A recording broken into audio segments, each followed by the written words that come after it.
जय हिंद। चलिए हम समझते हैं कि कोरोना की जो वैक्सीन है या किसी भी बीमारी की वैक्सीन कैसे बनती है, और जब तक कोरोना की वैक्सीन नहीं आ जाती है तब तक हमें क्या करना चाहिए, और यदि हमारे मोहल्ले में अगर कोई कोरोना पेशेंट मिल गया तो उस स्थिति में हमें अपनी सुरक्षा कैसी करनी है, या किसी मरीज को लेकर हम खुद एडमिट हैं तो हम अपना बचाव कैसे करें, या खुद अपने आप को अगर कोरोना हो गया तो हम कैसे अपने आप को रिकवर करेंगे, और क्या कोरोना होने के बाद वही व्यक्ति दोबारा कोरोना से पीड़ित हो सकता है कि नहीं। देखिए, वैक्सीन जो होता है वो कोई दवा नहीं होता है, बल्कि खुद उस बीमारी का वायरस डाल दिया जाता है। अब हमारा शरीर जो होता है वो पहली बार में किसी बीमारी को नहीं मार पाता है, लेकिन दूसरी तीसरी बार अगर उसी बीमारी को देखेगा तो मार देगा।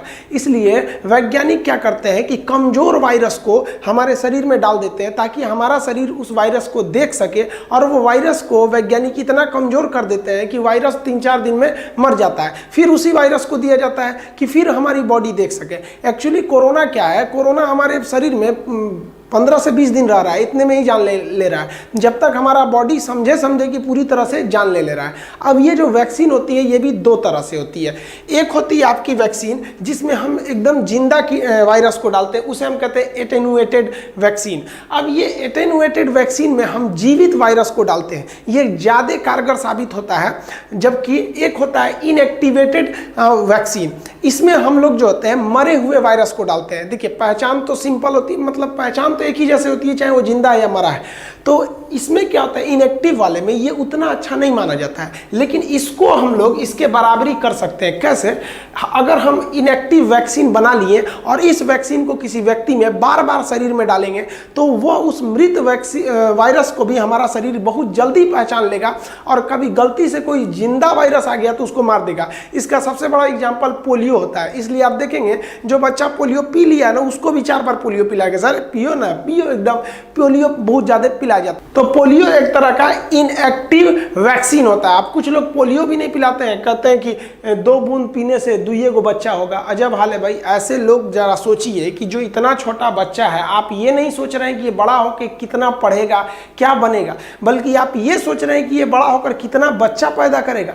कितनी गजब की सोच है। और गवर्नमेंट भी इसको कहते हैं कि भाई कम दिमाग वाले के लिए आप अच्छा दिमाग लगाएंगे तो उसको अच्छा नहीं सूट ही नहीं करेगा, क्योंकि ट्रक का माल टेम्पू में लोड नहीं होता है। तो बकलोलवा अगर ही सोच रहा है कि 2 बूंद से 2 लड़का होगा तो उससे पूछिए कि तोरा कै गो लड़का चाहिए, इससे 53, 54, 55 जितना लड़का बोले 1 कटोरा पिया दो।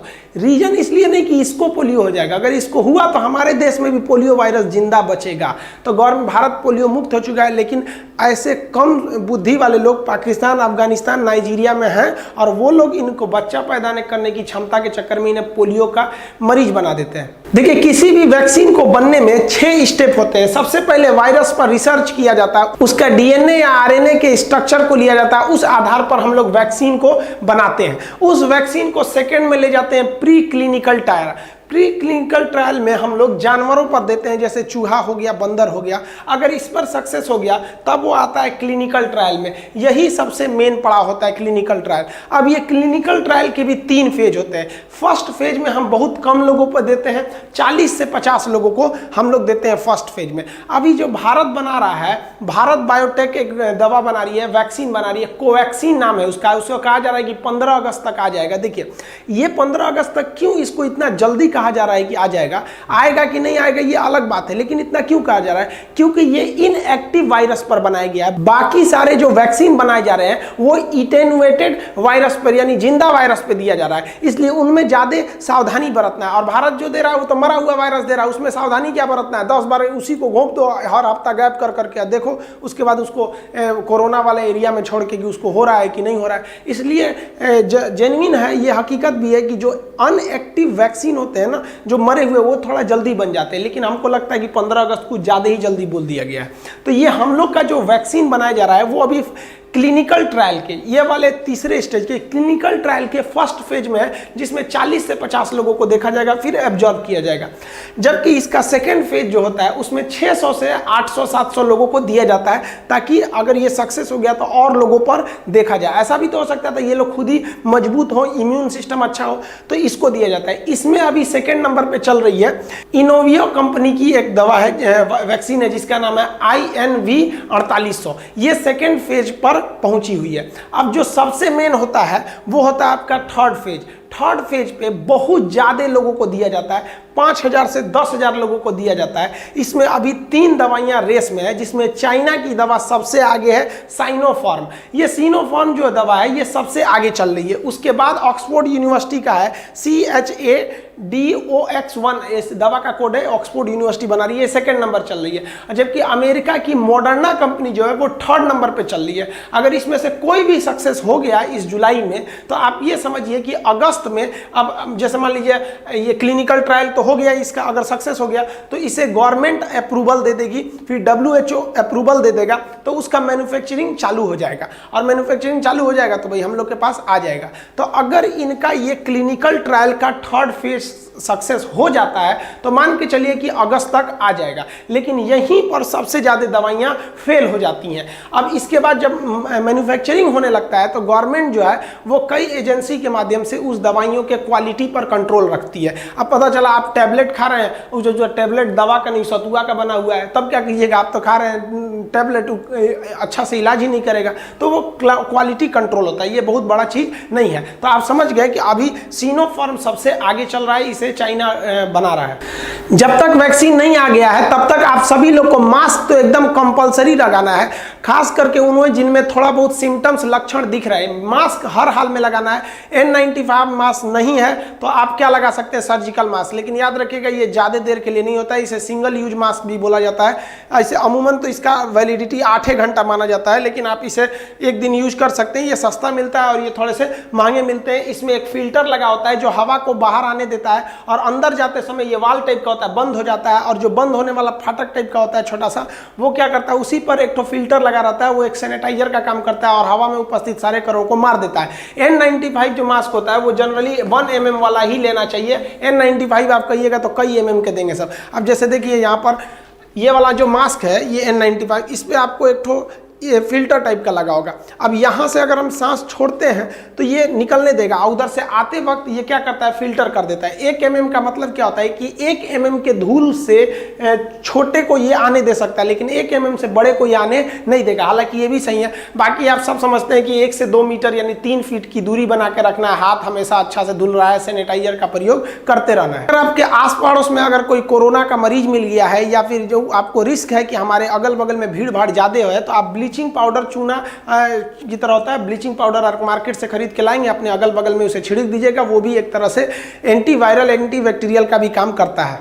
देखिए जो कोरोना के सिम्टम्स यानी लक्षण होते हैं ना, ये सबसे बड़ा का खराबी क्या होता है, ये 5 से 6 दिन बाद दिखना चालू होते हैं, और कई लोग में तो दिखते ही नहीं है कोरोना के लक्षण। अब इसमें लक्षण आपको पता है कि भैया फीवर होता है, लेकिन एक चीज़ ध्यान दीजिएगा, फीवर धीमा नहीं होता और ना ही ये फीवर उतरता है। ये फीवर कंटिन्यू रहता है और बहुत जोर से फीवर रहता है। तो ये दवा खाएंगे तो उतरेगा, फिर चढ़ जाएगा। तो अगर ऐसा हो रहा है तो आप ध्यान दीजिएगा कि कहीं कोरोना के लक्षण है।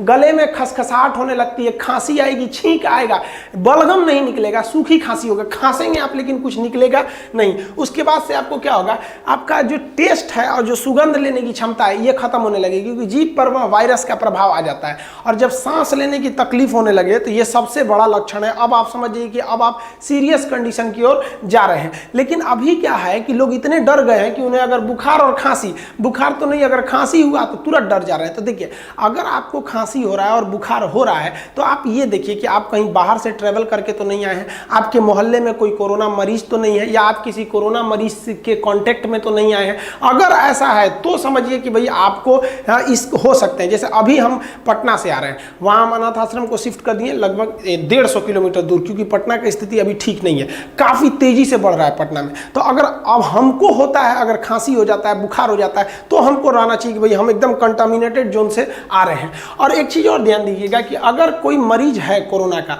आप उससे 3 फीट की दूरी है, उससे कम दूरी कर लिए हैं और 15 मिनट से ज़्यादा उसके पास समय बिता दिए हैं, तो आपको ज़्यादा खतरा। ऐसा नहीं है, कम्युनिटी ट्रांसफर नहीं है, ऐसा नहीं है कि यहाँ से कोई मरीज गया तो सबको यहाँ से फैला देगा। 15 मिनट वो एक समय लेता है।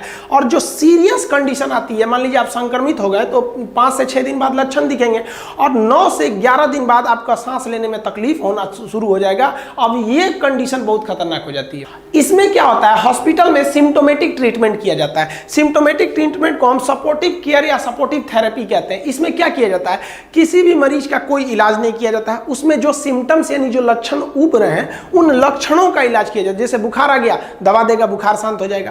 आपको मान लीजिए थकान हो रही है, विटामिन बी कम्प्लेक्स दे देगा, आपको ताकत थोड़ा मिलने लगेगा। खांसी हो रही है, जुकाम हो गया, तो उस खांसी का सिरप दे देगा। यानी कोरोना का इलाज नहीं कर रहा, उसके सिम्टम्स का इलाज कर रहा है, उसे कहते हैं सिम्टोमेटिक ट्रीटमेंट। इसमें जो सबसे बड़ा काम करता है ना, वो विटामिन सी काम करता है। अब यही हॉस्पिटल में भी दे रहा है, यही आप लोग भी घर में यूज किया करिए। जैसे टमाटर में विटामिन सी है, आम में विटामिन सी है, संतरा में है, ये डेली आप एक एक लिया कीजिए। ये आपको हमेशा लेना। मान लीजिए आपको आम नहीं मिल रहा है, संतरा नहीं मिल रहा है, तो 3 टमाटर कर दिए। मतलब एक एक कैसे भी तीनों में से रहना चाहिए, नहीं है तो इसी की संख्या बढ़ा लीजिए, लेकिन 3 इसको हर हाल में रखिए। इन फलों में से लेते रहेंगे, आपको विटामिन सी पूरा होता रहेगा। नारियल का जो पानी होता है ये काफी फायदा करता है। अभी देखिए, ये जो नारियल जो पानी होता है, ये ब्लड जो होता है ना, ब्लड काफी इसमें इफेक्टेड हो जाता है लंग्स में, तो ये आपको एक अंदर से शक्ति प्रदान करता है, आपके शरीर को गिरने नहीं देता है। दूध की मात्रा रहनी चाहिए कोरोना पेशेंट को, और अंडा जो है ये काफी जरूरी है। शाकाहारी लोग भी, अब देखिए, अब मान लीजिए ये तो एज ए दवा की तरह प्रयोग हो रहा है, होने के बाद यही सब हॉस्पिटल में भी दिया जा रहा है। और सबसे जरूरी जो हो गया वो तो काढ़ा हो गया है। काढ़ा में आप सबसे अच्छा है लेमन टी पीजिए, और एकदम गरम गरम पीजिए यहाँ पर, क्योंकि कोरोना जो है ना लगभग 4 से 5 दिन आपके गले में रहता है। अगर गर्म दूध, गर्म चाय या काढ़ा पीते हैं तो वो सीधे चला जाएगा आपके पेट में, और पेट में हाइड्रोक्लोरिक एसिड होती है, वो उसे मार देता है। काढ़े में आप पानी गर्म कर सकते हैं, इसमें गुल मिर्च डाल सकते हैं, अदरक, तुलसी, हल्दी का प्रयोग कर सकते हैं। दूध में तो आप हल्दी दूध डाल के एकदम गर्म पीने का कोशिश कीजिए। और कई लोग दूध पीते हैं ना, तो उसमें मुंह में ठंडा कर लेते हैं, मुंह में लीजिए हल्का सा बस, और तुरंत ढकेल दीजिए, ताकि वो गर्मी जो है ना आपके गले तक पहुंचना चाहिए यहाँ पर। इससे आपको काफी ज्यादा रिलीफ मिलेगा। और ये तो हॉस्पिटल में, हर हॉस्पिटल में काढ़ा एकदम कंपलसरी दे रहा है। और जो पानी पीना है, वो पानी जो होना चाहिए वो चाय की तरह गर्म होना चाहिए, हल्का गर्म नहीं, चाय की तरह गर्म पानी पीजिए। और जो पानी का भाप है उसको मुंह खोल के भाप भी लेते रहिए। स्टीम और ये पानी, इसे गलाला करते रहिए, इसे कुछ गलाला करके उसमें नमक डाल दीजिए। पानी पी भी लेंगे तो कोई दिक्कत नहीं है, लेकिन गर्म पानी एकदम पीते रहिए। आप हॉस्पिटल में रहें या घर पे रहें, घर पे भी सेल्फ आइसोलेशन कर सकते हैं।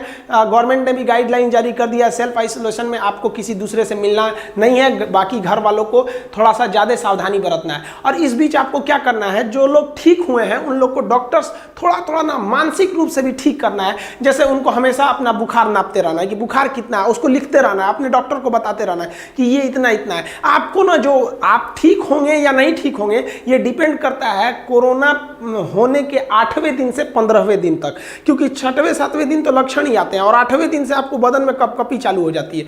अब याद रखिएगा, जब आप हॉस्पिटल में एडमिट होने जाएंगे तो आपके साथ एक और मांगा जाएगा आदमी जो आपका ध्यान रख सके, और आपको एक बर्तन रखना है जिसमें आप पानी, चाय वगैरह बना सके, और आप एक ओढ़ने के लिए कंबल ले सकते हैं, क्योंकि बुखार आएगा तो ठंड बहुत तेज लगता है ऐसे मरीजों को। और जो इनके साथ अटेंडेंट जाएंगे उनको अपना पर्सनल सिक्योरिटी के लिए उनको तो N95 जैसे मास्क हमेशा अवेलेबल रखना है। बुखार हमेशा नापते रहना है, बुखार से कोई लापरवाही नहीं करना है, और योगा करते रहना है। योगा के लिए आप उसमें देख सकते हैं कई सारे योगा चैनल है, वो स्पेशली योगा के लिए ही हैं। तो योगा करते रहना ताकि आपका बॉडी जो हो आप उसी तरह से स्ट्रांग हो सके।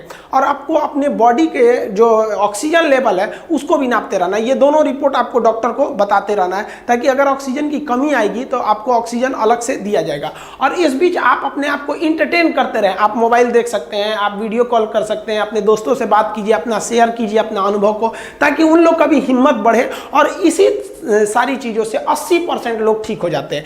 उनको 80% लोगों को ये खाने में दिया जाता है, और बाकी ये ट्रीटमेंट में ये दिया जाता है। सपोर्टिव ट्रीटमेंट होते हैं, सिम्टोमेटिक खांसी आ गया तो उसकी दवा, इससे 80% लोग ठीक हो जाते हैं।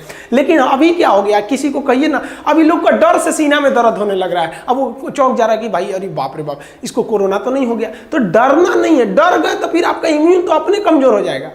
80% के बाद जो 15% लोग होते हैं उन्हें ऑक्सीजन देना पड़ता है। ये ऑक्सीजन सीरियस नहीं है, लेकिन हाँ ये मतलब माइल्ड या फिर मॉडरेट भी नहीं है। इसमें ना ऑक्सीजन सिलेंडर द्वारा ऑक्सीजन को केवल आपके नाक के पास छोड़ दिया जाता है, ताकि जो आपके बॉडी में ऑक्सीजन की कमी हो गई है उस कमी को ये जाके पूरा कर सके। इसमें भी बाकी आपके 15% लोग ठीक हो जाते हैं। अब बच गए 5%। इन 5% को वेंटिलेटर पर रखा जाता है। ये वेंटिलेटर आखिरी उम्मीद होती है। इसमें एक नली प्रणाली होती है जो नाक या मुंह के माध्यम से आपको क्या किया जाता है, अंदर तक पहुंचाया जाता है, यहाँ फेफड़ा तक, और ये मशीन प्रेशर डाल के आपके फेफड़े में ऑक्सीजन भरती है और फिर वापस निकालती है। ये काफी क्रिटिकल हो जाता है। इसमें क्या होता है, कोरोना वायरस आपके फेफड़े में एंट्री कर जाता है और फेफड़े में जाने के बाद वो दो काम करता है। एक तो ब्लड को जमा देता है, तो डॉक्टर क्या करता है, ब्लड को पतला करने वाला आपको लिक्विड दवा दे देता है वहां पर, तो ये हो जाता है। दूसरा, जैसे ये फेफड़े में जाता है तो फेफड़े की कोशिकाओं को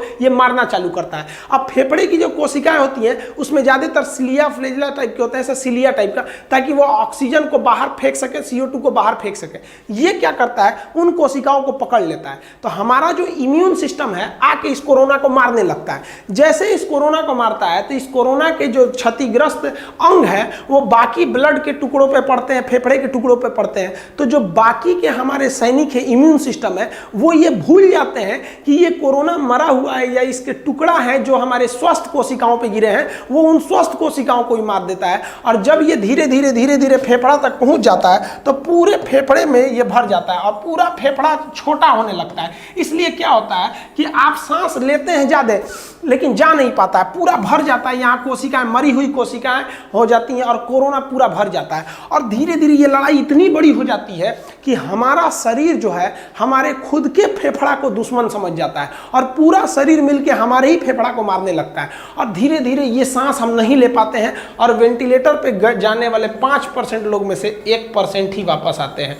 और हमारे इंडिया में जो डेथ रेट है वो यही 4% का चल रहा है। ये 3 से 4% जो है वो डेथ रेट है इंडिया का। उम्मीद करते हैं कि आप लापरवाही नहीं करेंगे। अगर हमसे पूछा जाए कि भाई ये कोरोना इतना ज्यादा क्यों फैला, तो हम तो इसमें केवल पब्लिक को समझते हैं। भाई पब्लिक इतनी लापरवाही से लिया इस चीज को। आज भी हम पटना से आ रहे हैं, आज ही आ रहे हैं, हम वहां देखे कि लोग बिना मास्क का घूम रहे हैं। अरे भाई बिना मास्क के घूम रहे हो, गलती से तुम्हें कोरोना है तो तुम तो पूरे मोहल्ले को फैला दोगे। तो ये लापरवाही है उन लोग की और पूरी तरह से समाज को भी इसका भुगतना पड़ेगा। जितना जल्दी से जल्दी ये सही होगा, जल्दी से ये कोरोना भागे, इसका जल्दी से जल्दी वैक्सीन आए। लेकिन जब तक वैक्सीन नहीं आता है आप हर एक तरह की सावधानियां बरतते रहेंगे। अगर आपको अंदेशा हो जाता है कि नहीं हमको कोरोना है या हम ऐसे क्षेत्र से आए हैं, हमें ऐसे सिम्टम्स दिख रहे हैं, तो आप डॉक्टर से कंसल्ट कीजिए और तुरंत इन सब चीजों का सेवन बढ़ा दीजिए। और अभी भी आप अगर सेवन नहीं कर रहे हैं तो इन सब चीजों का सेवन आज से ही चालू कर दीजिए। और इतना तो समझिए कि ये जो